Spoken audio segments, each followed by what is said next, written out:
How to check if your SSD has been failed or not. Hi everyone, welcome to the channel.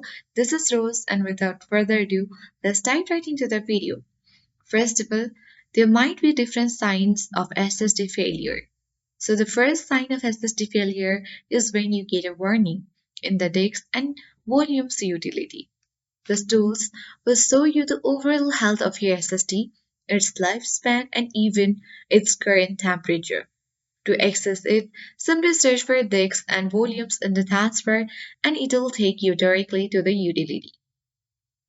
So if your SSD is flagged as unhealthy in the disk and volumes utility, you can look out for the signs.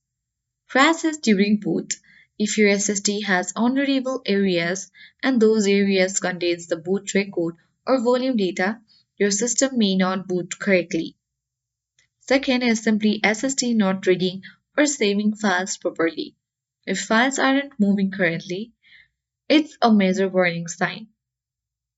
The third is problems detecting your SSD. If your SSD has trouble detecting the SSD at all, it's time to worry, and noticeable slowdowns could indicate SSD failure.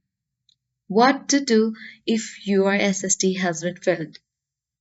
The moment you get a warning that your SSD is in bad health, back your files immediately and replace your SSD as soon as possible to avoid data loss. So this way you can easily know that your SSD has been failed or not and then resolve your issue. I hope this guide was helpful. If it was, then do like, share, comment, and don't forget to subscribe.